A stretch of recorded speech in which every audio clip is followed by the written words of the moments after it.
Chapter 1. Mowgli's Brothers.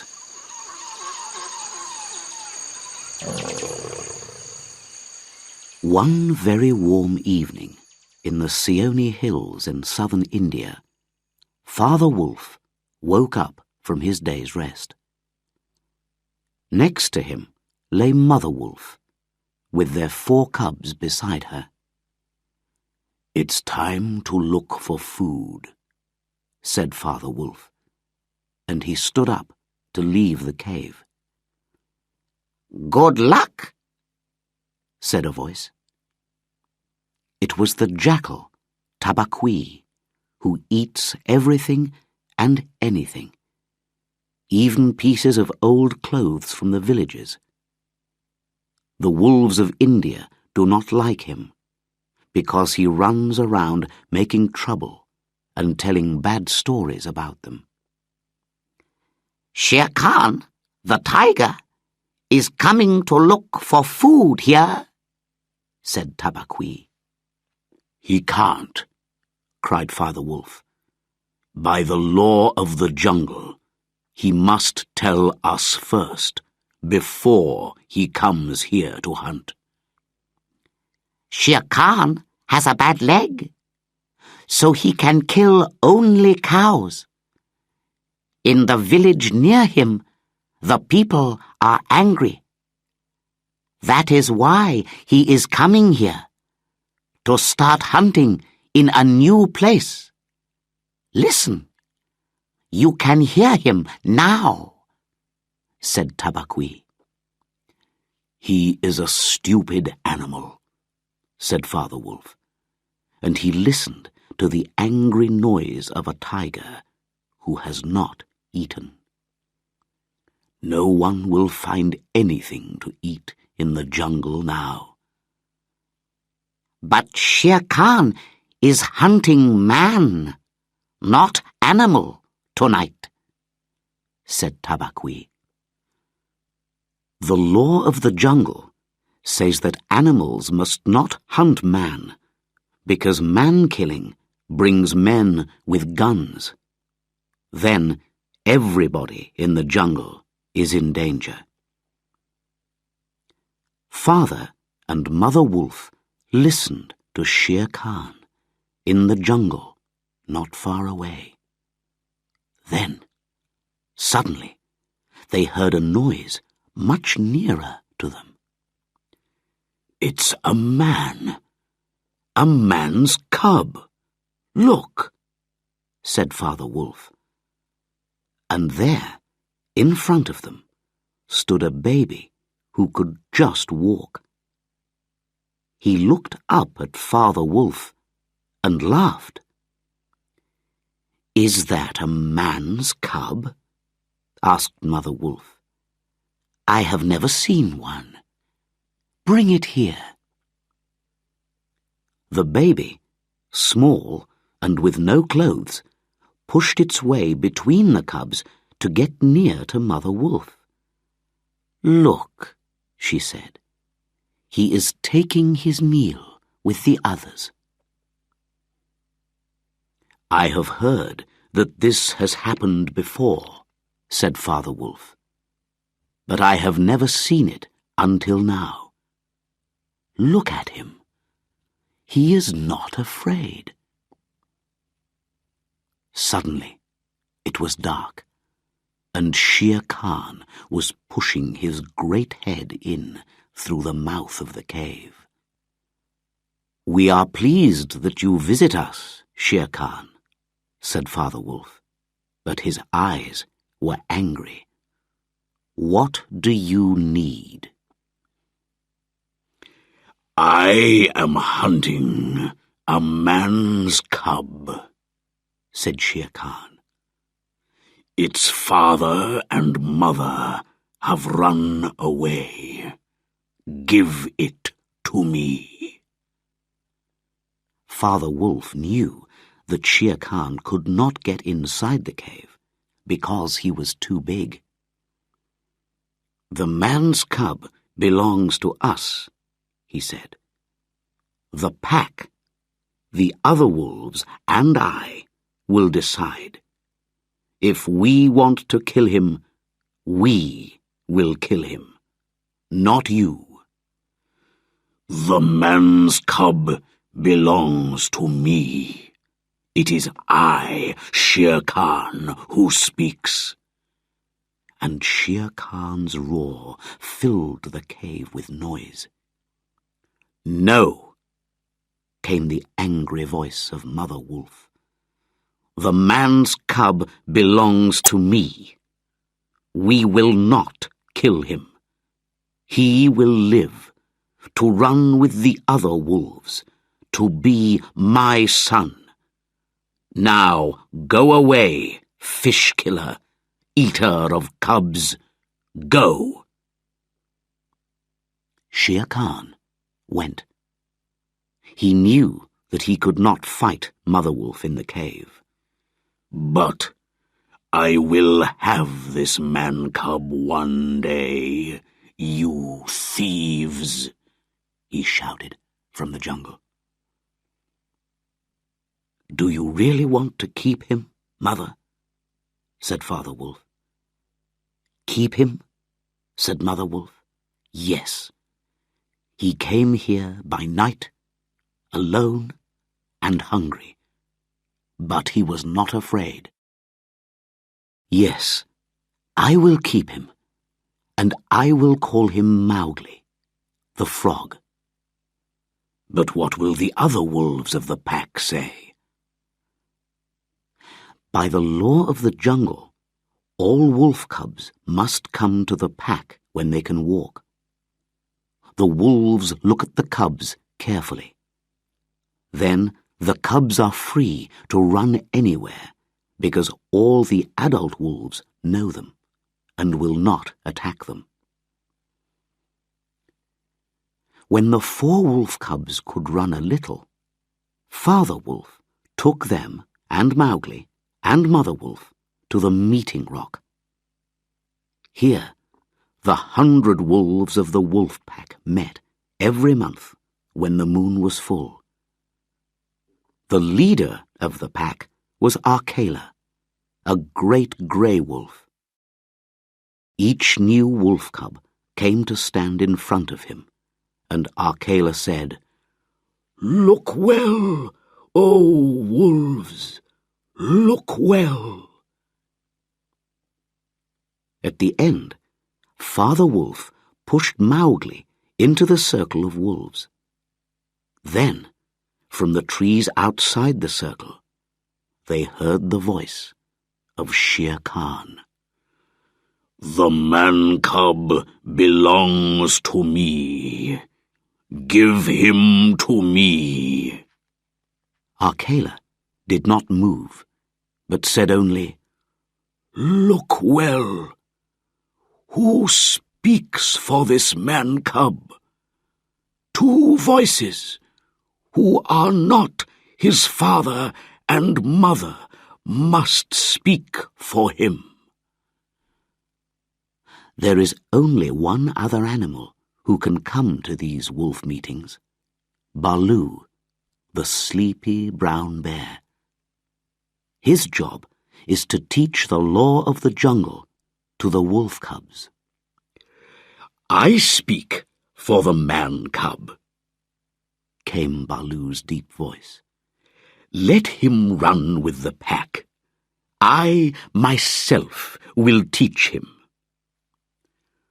"We need another voice to speak for him," said Arkela. Silently, another animal jumped down into the circle. It was Bagheera, the panther, black as the night, clever, strong, and dangerous. "Oh, Arkela, will you let me speak?" said Bagheera softly.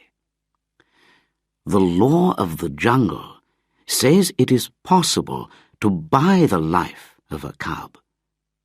It is bad to kill a man-cub. He cannot hurt you. Let him live with you, and I will give you a fat cow, newly killed, which lies in the jungle, not far away." the voices of the wolves replied, "Let him live!" They were always hungry, and they wanted to get the dead cow.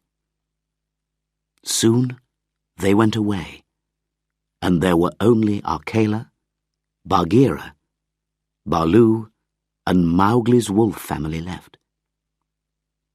They could hear the angry roars of Shere Khan in the night. "It is good," said Arkela. "Men are clever. Perhaps this man-cub will help us when he is older. Take him away," he said to Father Wolf, "and teach him well." And so, because of Baloo's good word and the present of a cow, Mowgli now belonged to the Seeonee wolf pack. The story of Mowgli's life among the wolves fills many books. But we must jump 10 or 11 years now. Father Wolf, Baloo, and Bagheera taught Mowgli well, and he learnt everything about the jungle. He knew the meaning of every sound in the trees, of every song of the birds, of every splash in the water. He learnt to climb trees like a monkey, to swim in the rivers like a fish, and to hunt for his food as cleverly as any animal in the jungle.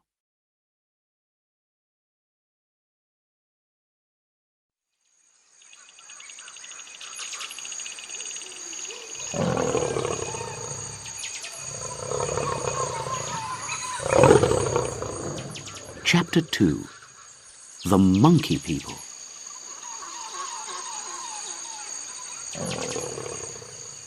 Baloo, the old brown bear, loved teaching Mowgli. He taught him how to speak to the different jungle people, and he taught him the important master words. But Mowgli sometimes got bored with all the lessons. One day, when he was not listening, Baloo hit him, very softly, on the head, and Mowgli ran away angrily. Bagheera, the Black Panther, was not happy about this. "Remember how small he is," he said to Baloo. "How can his little head hold all your long words?" "These words will keep him safe from the birds, from the snake people, and all the animals that hunt," said Baloo. "It is true that he is only small, but no one will hurt him if he remembers all the master words. Come, Mowgli," he called into the trees. "Come and say the words again." Mowgli climbed down from a tree and came to sit next to them. "I will say the words to Bagheera, not you, fat old Baloo," he said crossly. "Very well," said Baloo sadly. "Say the words for the hunting people." "We are of one blood, you and I," said Mowgli. "Good. Now for the birds." Mowgli said the same words, but with the sound of a bird. "Now for the snake people," said Baloo. Mowgli then made the long s sound, which was like no other noise, only the noise of a snake. "Good," said Baloo gently. "One day you will thank me for my lessons. Now you will be safe in the jungle, because no snake, no bird, no animal will hurt you. You do not need to be afraid of anyone." "And I shall have my people and go with them high up in the trees," shouted Mowgli. "What did you say, Mowgli?" asked Baloo, surprised. "Have you been with the Bandar log, the monkey people?" Mowgli could hear that Baloo was angry, and he saw too that Bagheera's green eyes were cold and hard. "When Baloo hurt my head," said Mowgli, "I went away, and the grey monkeys came down from the trees and talked to me. They were kind to me and gave me nice things to eat. Then they took me up into the trees. They said that I was their brother, and they wanted me to be their leader one day. Why have you never told me about the monkey people? Bad old Baloo. They play all day and don't do lessons, and I will play with them again." "Listen, man-cub," said Baloo angrily. "I have taught you the law for all the jungle people, but not for the monkey people. They have no law. Their ways are not our ways. They are noisy and dirty, and they think that they are a great people. But then they forget everything. The rest of the jungle people do not talk to them or even think about them. Remember what I tell you."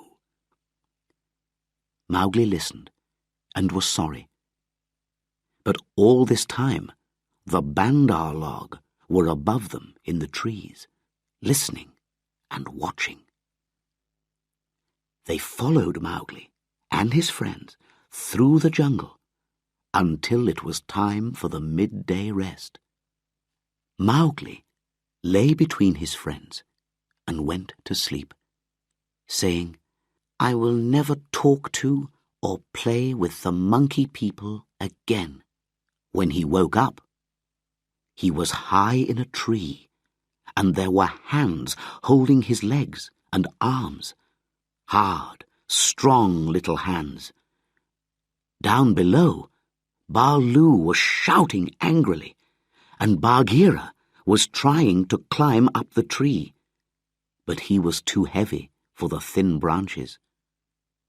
The monkeys, shouting and laughing, carried Mowgli between them and began their journey along the monkey roads, which are high in the trees. It was a wild, exciting journey. The monkeys jumped from treetop to treetop, crashing through the leaves and branches. At first, Mowgli was afraid of falling, but then he began to think. He must tell Baloo and Bagheera where he was. High up in the blue sky, he saw Chil, the kite. The big bird saw that the monkeys were carrying a man-cub. He flew down to look, and was surprised to hear the bird call of the kites. "We are of one blood, you and I." "Who are you?" called Chil. "Mowgli, the man-cub," came the reply. "Watch where they take me, and tell Baloo and Bagheera." "I will," called Chil, and he flew high above the trees and watched with his far-seeing eyes. Monkeys can travel fast when they want to, and by now Baloo and Bagheera were a long way behind. "We cannot follow the Bandar log through the trees," said Baloo, "and we will never catch them. But they are afraid of Kaa, the big python. He can climb as easily as the monkeys, and he eats them. Perhaps he will help us." And so Baloo and Bagheera went to look for Kaa, the python. They found him, lying in the sun, 10 meters of brown and yellow snake, beautiful and dangerous. "What news?" called Kaa when he saw them. "We are looking for food," said Baloo. He knew that you must not hurry Kaa.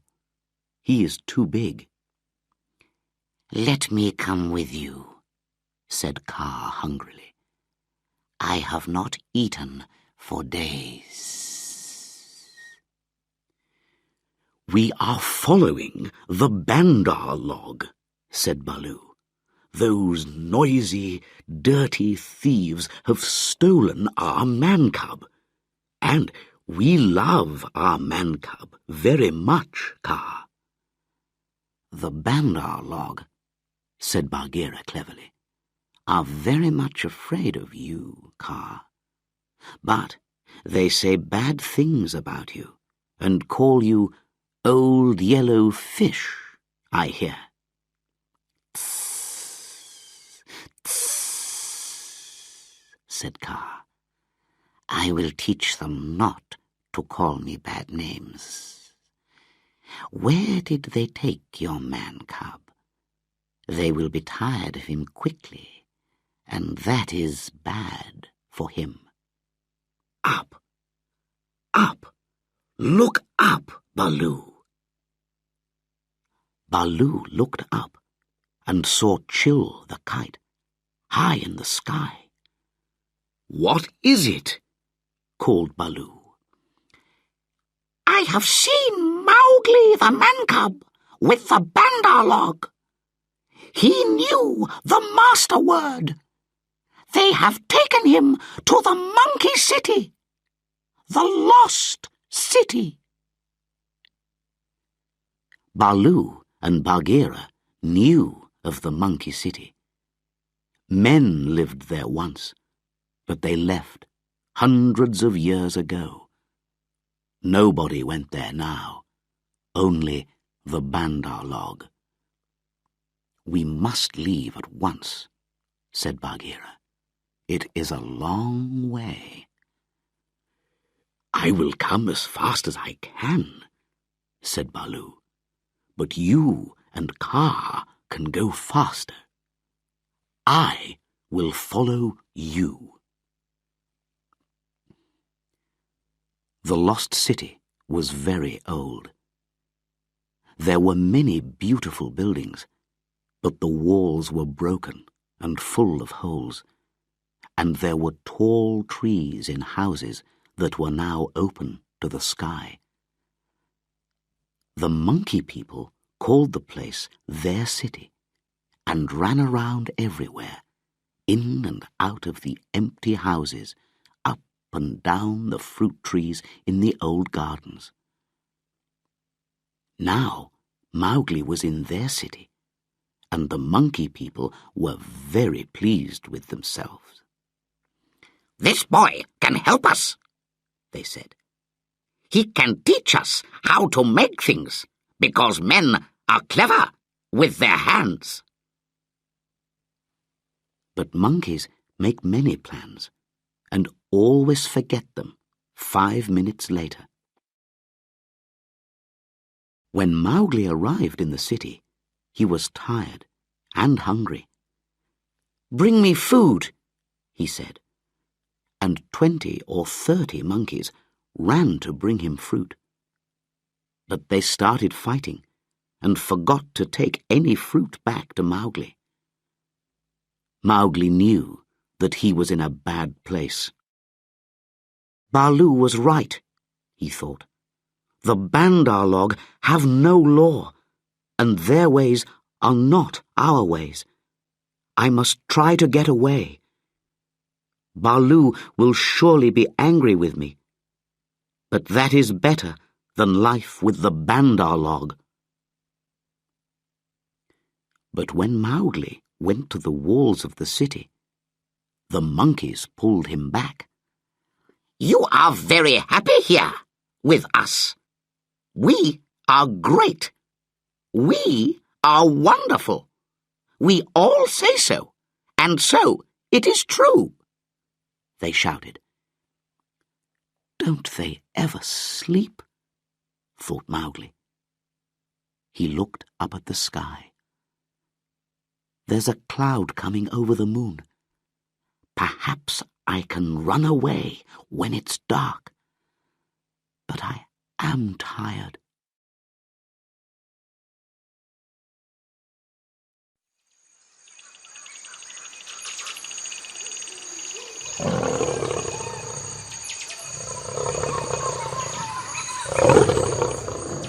Chapter 3.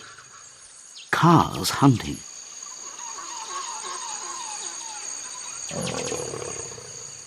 Bagheera and Kaa were also watching that cloud. They were now outside the city walls, but they knew they had to be careful. There were only 2 of them, and there were hundreds of monkeys. "They are over there by that house, talking about the boy," said Bagheera. "When the cloud hides the moon, I will attack them." "I will go to the higher ground at the west wall," Kaa said, "and come down the hill very fast. Good hunting." The Black Panther ran quickly to the crowds of monkeys and started hitting right and left as hard as he could. The monkeys screamed angrily, but then one of them shouted, "There is only one here. Kill him! Kill!" And a crowd of monkeys jumped on Bagheera, biting and pulling. Another group pulled Mowgli up a wall and pushed him over. He fell down into a dark room which had no doors or windows, and he could not get out. "Stay there," shouted the monkeys, "until we have killed your friend, and then we will play with you, if the snakes leave you alive." Mowgli heard hissing sounds in the darkness around him. "We are of one blood, you and I," he said, quickly giving the snake's call. "Sssss," the snakes replied. "We will not bite you, but stand still, little brother, because your feet can hurt us." Mowgli stood very still and listened to the fight around Bagheera. For the first time ever, the big panther was fighting for his life. Then Mowgli remembered something. There was a big tank of water near one of the buildings. "Go to the tank, Bagheera! Get to the water!" Bagheera heard, and he knew that Mowgli was safe. Suddenly he felt stronger, and he pulled himself slowly to the tank, fighting against the crowds of monkeys. Then Baloo came running in from the jungle, shouting, "Bagheera, I am here!" At once the monkeys jumped on him, and the bear started to hit them with his great strong arms. Mowgli heard a splash when Bagheera jumped into the tank. The monkeys were afraid of water and could not follow him there, but they stood all round the sides, ready to jump on him if he tried to get out and help Baloo. And where was Kaa all this time?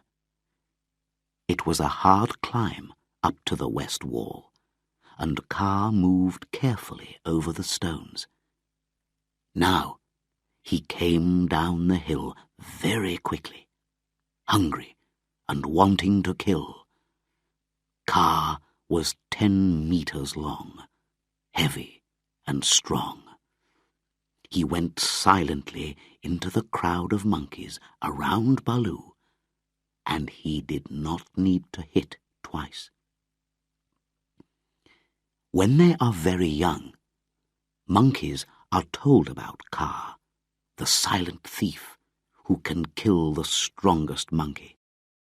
All monkeys are afraid of Kaa. Now they ran, with shouts of, "It's Kaa! Run! Run!"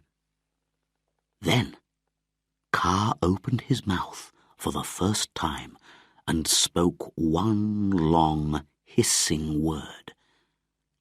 The monkeys were suddenly silent and still, and nothing moved in the city. Bagheera pulled himself out of the tank. "Get the man-cub out and let us go," he said. "I can't fight any more, and the monkeys will attack us again." "They will not move until I tell them to move," said Kaa. "Oh, we must thank you, Kaa. We could not do it without you," said Baloo. "I am happy to help. Where is the man-cub?" said Kaa. "Here, in this room, but I cannot get out."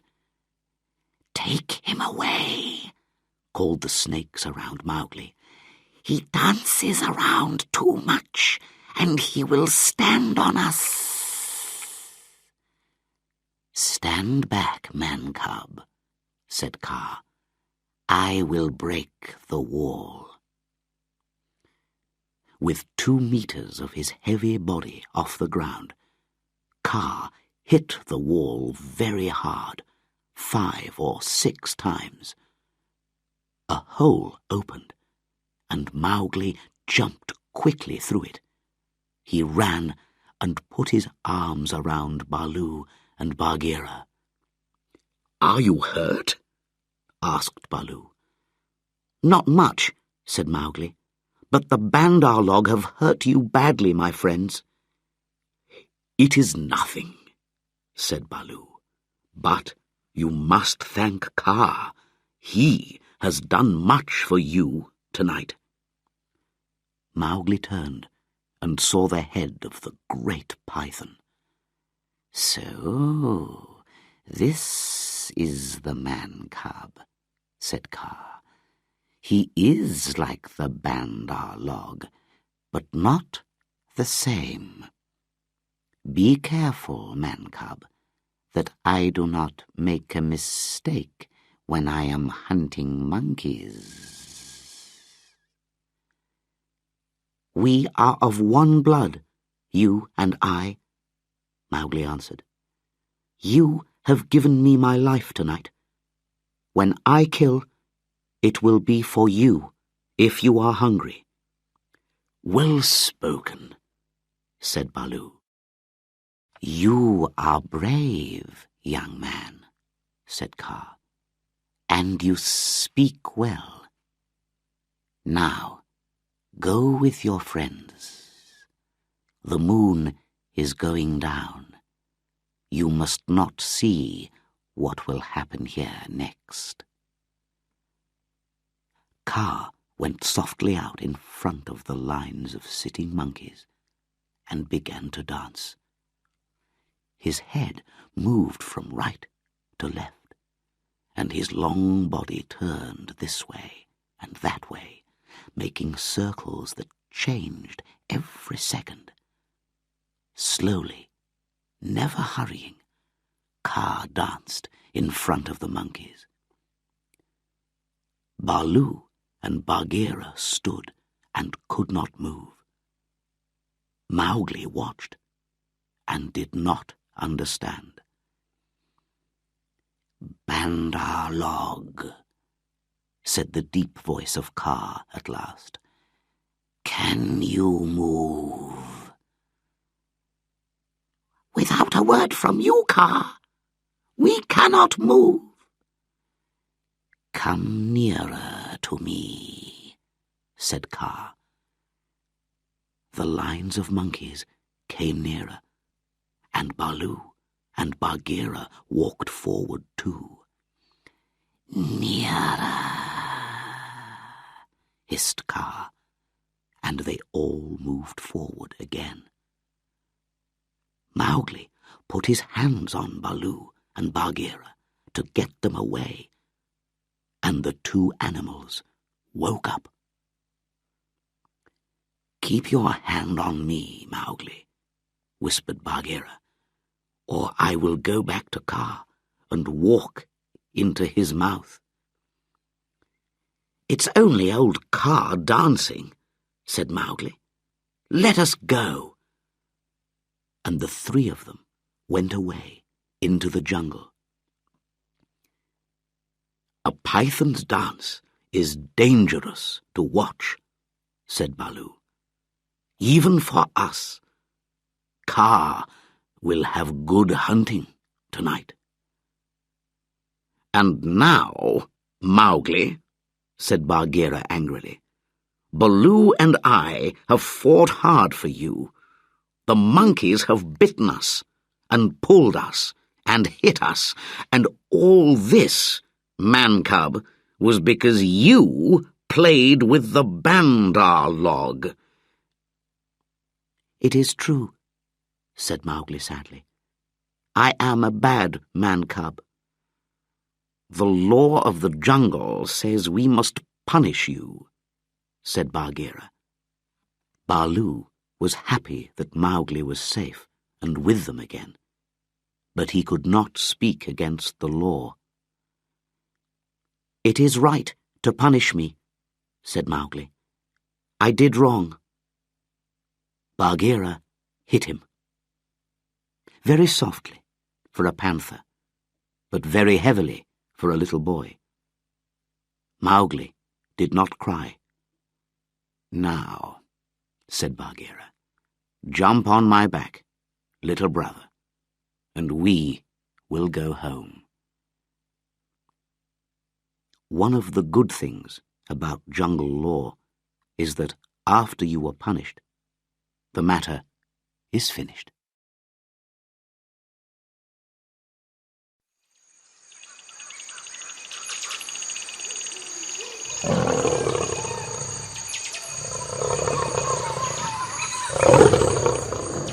Chapter 4. The Fight at the Rock.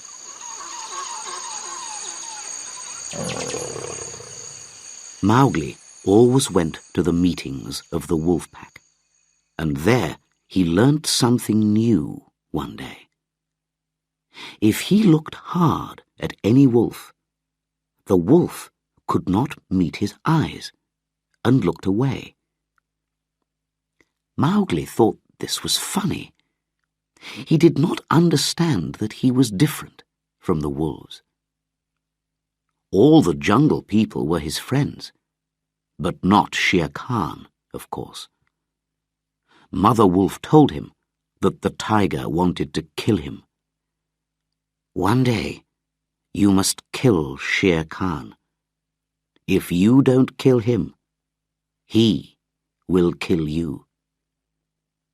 But Mowgli forgot. He was only a boy, not a wolf. Shere Khan still came often to that part of the jungle. Akela was older now, and not so strong, and Shere Khan made friends with some of the younger wolves. Akela could not stop them, and Shere Khan began to make trouble for Mowgli. "I hear you can't look into the man-cub's eyes," he said, laughing to the young wolves, and the young wolves began to get angry. Bagheera, who had eyes and ears everywhere, knew something of this, and told Mowgli. Mowgli laughed, but Bagheera went on. Open your eyes, little brother. Remember that Akela is old, and he will not always be the leader of the pack. Shere Khan has taught the younger wolves that a man-cub has no place with them. And soon you will be a man, not a man-cub. But the wolves are my brothers. Why will they want to send me away? Look at me, said Bagheera, and Mowgli looked at him, hard between the eyes. The big black cat turned his head away quickly. That is why, he said, not even I can look in your eyes. That is why they want to kill you. You are clever. You are a man. I did not know these things, said Mowgli quietly. Now listen. The day will soon come when Akela cannot kill his deer in the hunt. Then, at the next meeting of the pack, the younger wolves will be against Akela and against you. When that time comes, go to the men's houses in the village and take some of their red flour. That will be a stronger friend to you than I or Baloo. The red flour was fire. All animals are afraid of it and do not call it by its name. I will get some, said Mowgli. I will go and get it now and keep it ready. And he ran through the jungle to the village. On his way, he heard the sounds of the wolf pack hunting a big deer. Show us that you are strong, Akela, came the voices of the young wolves. Kill it! Mowgli stopped and listened, and he could hear that Akela did not kill the deer. So, the time has come already, he thought, and hurried to the village. He watched and waited, and soon he saw a child who was carrying a fire pot. Mowgli jumped up, took the pot from him, and quickly ran away, back to the jungle. All that day he kept his fire alive with leaves and pieces of wood. In the evening, Tabaqui came and told him that the wolves wanted him at the meeting. Mowgli laughed and went. When he arrived, he saw that Akela was not in his special place, on top of the rock, but beside it. That meant that another wolf could try to take Akela's place. Shere Khan was there too, with all the younger wolves around him. Mowgli sat down, with the firepot between his legs. Bagheera lay beside him. Shere Khan began to speak, and Mowgli jumped up. Free people, is Shere Khan your leader? Does a tiger belong in the wolf pack? There is no wolf on the rock, began Shere Khan. But the other wolf said, Let Akela speak. Akela looked up, old and tired. Free people, I have been your leader for many years. In all that time, no wolf has died in the hunt. But this time, I did not kill my deer.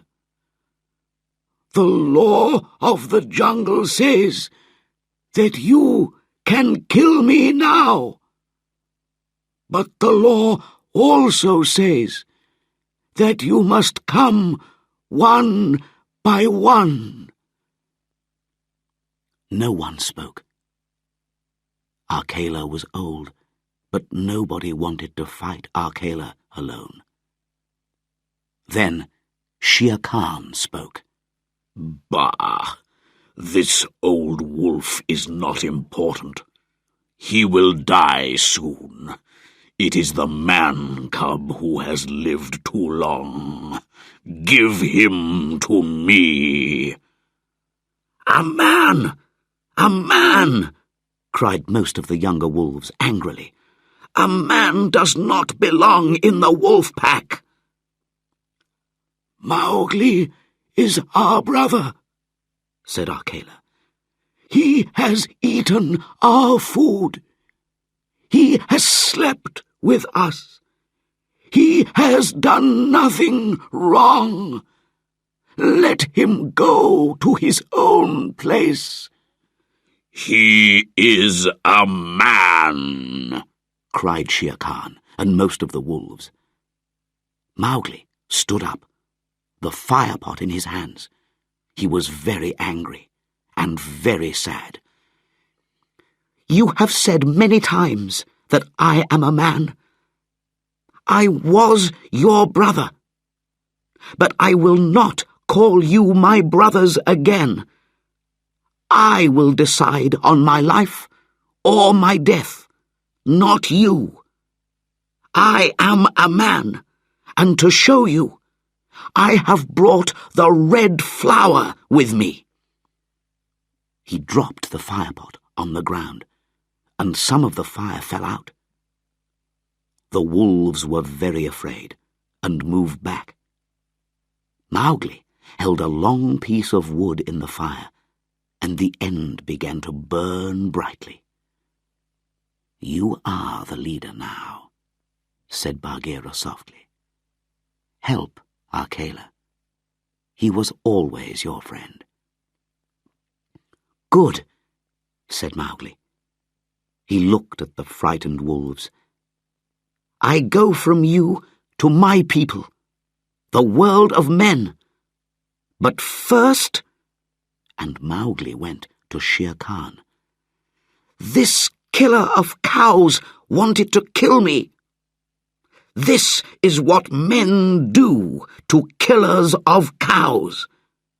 And he hit Shere Khan on the head with the burning stick. The tiger was very frightened. "Go now," said Mowgli to Shere Khan.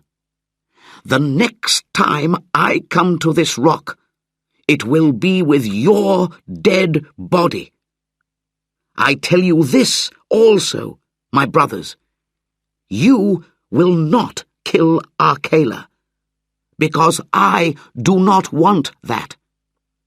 Arkela is free to live." And Mowgli jumped at the young wolves with his burning stick, and they all ran away. In the end, there were only Arkela, Bagheera, and a few older wolves left. Then something began to hurt Mowgli, inside him, and, for the first time in his life, tears ran down his face. "What is it? What is it? Am I dying, Bagheera?" "No, little brother. You are a man, and these are men's tears. But you must go. The jungle is closed to you now." "Yes," said Mowgli. "I will go to men, but first I must say goodbye to my mother." And he went to the cave and cried on Mother Wolf's coat. "You will not forget me," Mowgli said to his wolf family. "Never," said his wolf brothers. "Come to the foot of the hill when you are a man, and we will talk with you." "Come soon, little frog," said Father Wolf, "because your mother and I are getting old." "I will surely come," said Mowgli, "and I will bring the coat of Shere Khan and put it on the meeting rock." And in the morning Mowgli went down the hill alone to meet those strange things that are called men.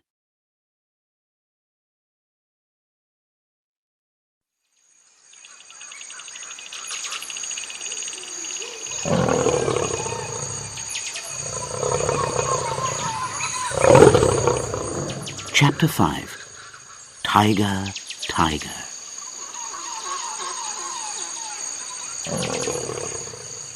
Mowgli knew that he had enemies now, and he went far away. He ran until he came to a village in a place with many rocks and narrow valleys. Everywhere Mowgli could see cows and buffaloes. Some little boys were looking after the cows, but when they saw Mowgli, they shouted and ran away. Mowgli walked on until he came to the village. He sat down by the gate. When a man came out of the village, Mowgli opened his mouth to show that he wanted food. The man ran back into the village and came back with 100 other people. They all looked at Mowgli and saw the bite marks on his arms and legs. "Look," said a man. "Those are the bite marks of wolves. He is a wolf child who has run away from the jungle." "He is a good-looking boy," said one of the women. "Messua, he looks like your little boy that was taken by the tiger." "Let me look," said Messua. "Yes, he is thin, but he looks like my son." "Take him to your house, Messua," the villagers said. "The jungle took your boy, and the jungle has given you this one back." The woman called Messua took Mowgli to her house and gave him milk and bread. This was Mowgli's first time in a house, and he did not like it. It felt like a prison. "But I am a man now," he thought, "and I must do what men do. I must also learn to speak like men." He knew all the many languages of the jungle, and so it was easy for him to learn the sounds of men. That first evening, he learnt many words from Messua. But that night, he did not want to sleep inside the house. So he climbed out of the window and went to sleep in a field near the village. Before he went to sleep, a soft grey nose touched his face. It was Grey Brother, the eldest of Mother Wolf's cubs. "Wake, little brother," he said. "I bring news. Shere Khan has gone away. You burnt his coat with the red flower, but he says that when he comes back, he will kill you."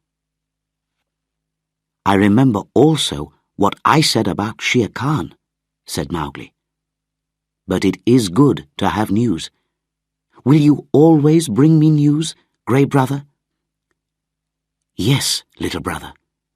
But you will not forget that you are a wolf? You will not forget us when you are with men?" "Never," replied Mowgli. "I will always remember that I love you all." For 3 months, Mowgli learned how to be like a man. He had to wear clothes, learn how to use money, and how to work in the fields. In the evenings, he sat with the villagers under a great tree, while the men told stories about the jungle and the animals. Once, when Buldeo, the village hunter, told a story about a tiger, Mowgli had to hide his face because he was laughing. At the end, he said, "Buldeo's stories are stupid. He knows nothing about the jungle." The villagers did not like this, and after that, they sent Mowgli out every day with the other boys to look after the herds of cows and buffaloes while they ate. Mowgli enjoyed this work, and usually went on alone with a big group of cows and buffaloes. One day, he saw Grey Brother under a tree near the jungle. "Shere Khan has come back, but he is hiding for a while. Then he is coming to kill you," said Grey Brother. "Very good," said Mowgli. "Tell me when he comes. Meet me at the river by the big dak tree with golden flowers. I will watch for you there every day." Day after day, Mowgli went out with the herds, but there was nobody at the dak tree. Then, at last, the day came when Grey Brother was waiting for him. "Shere Khan has waited for a month, and is hoping that you have now forgotten about him," said the wolf. "He's going to wait for you at the village gate this evening. But now he is hiding in the big dry ravine of the Waingunga. I met Tabaqui this morning." Here, Grey Brother showed his teeth a little. "And before I broke his back, he told me all about Shere Khan's plan." "Has Shere Khan eaten today, or does he hunt empty?" The answer was life or death for Mowgli. "He killed and ate this morning, and he has drunk too." "How stupid he is," said Mowgli. "Does he think that I shall wait until he has slept?" He stood and thought for a while. "The ravine of Waingunga. I can take the buffaloes round to the top end and chase Shere Khan down the ravine.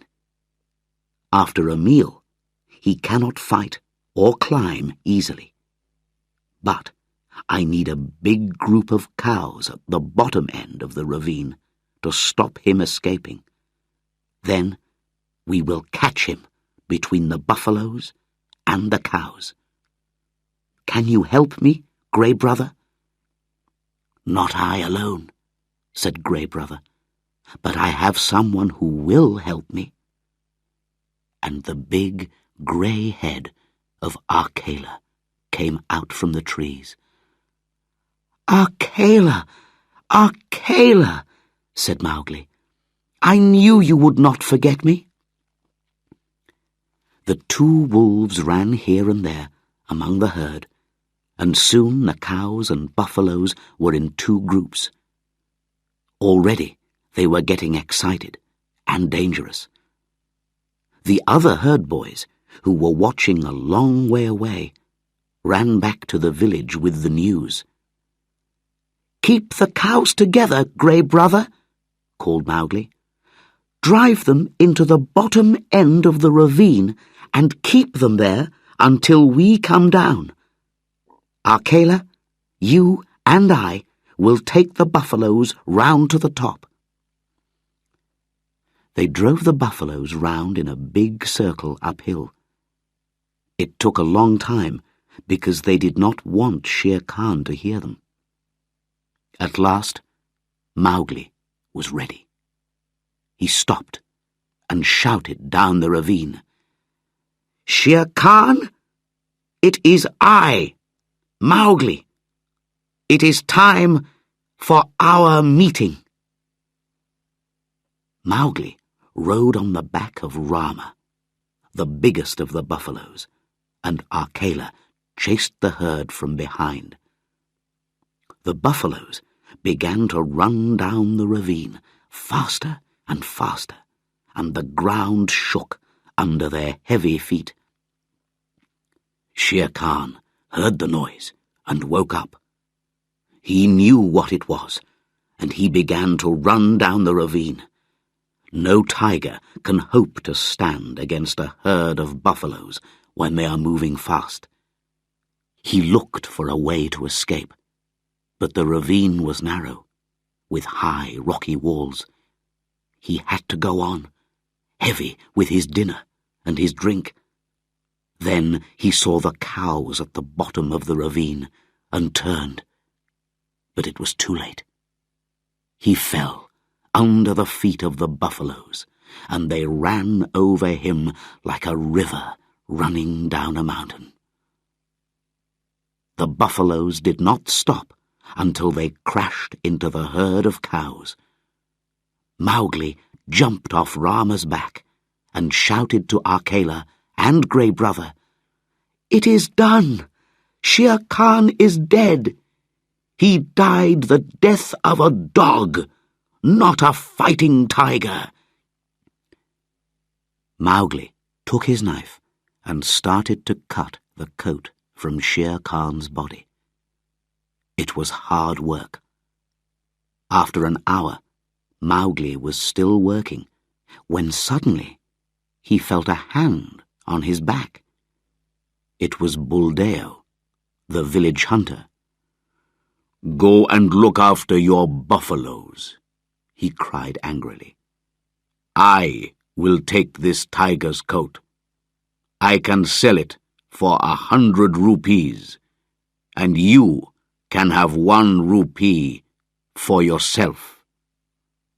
"No," said Mowgli. "I need this coat." "Listen, boy," shouted Buldeo. "I am the village hunter, and I will take the coat and keep all the money." Then Mowgli spoke to Arkela in the wolf language, and suddenly Buldeo was lying on his back, on the ground, with a big grey wolf standing over him. "Buldeo," said Mowgli, "for a long time this tiger has wanted to kill me, but I have killed him." Buldeo was very afraid. Who was this boy who could talk to wolves and kill tigers? "Great King," he said to Mowgli, "I am an old man. I thought you were just a herd boy. Let me go now, and I will go away." "Go, and peace go with you," replied Mowgli, and he went on with his work. It was nearly dark when at last he and the wolves pulled the great coat away from the tiger's body. "Now we must hide this and take the cows and the buffaloes back to the village," said Mowgli. But when Mowgli came near the village, there was a crowd of people waiting for him at the gate. "Go away, wolf child," they shouted. "Go away, or we will kill you." Mowgli did not understand. Shere Khan, the tiger who killed cows and stole children, was dead, but people were angry with him. He turned away and looked up at the stars in the sky. "No more sleeping in houses for me, Arkela. Let us get Shere Khan's coat and go away." The moon climbed high in the sky, and the frightened villagers watched while Mowgli began to run across the fields with the 2 grey wolves running at his side. The moon was going down when Mowgli and the 2 wolves came to Mother Wolf's cave. "The men do not want me, Mother," called Mowgli. "I have come home, and I have brought the coat of Shere Khan." Mother Wolf came out of the cave, very happy to see Mowgli again, and to know that Shere Khan was dead. From the jungle came the deep voice of Bagheera. "Little brother, we are pleased to see you." Then Mowgli took the coat of Shere Khan and put it on the great rock at the wolves' meeting place. Akela lay on it and called, "Look well, O wolves!" And the wolf pack came and looked and saw that Shere Khan was dead. "Now," said Mowgli, "I do not belong to the wolf pack or to the man pack. I will hunt alone in the jungle. And we will hunt with you," said Grey Brother, and the rest of Mother Wolf's cubs. And Mowgli went away into the jungle and lived and hunted with his brothers, the wolves.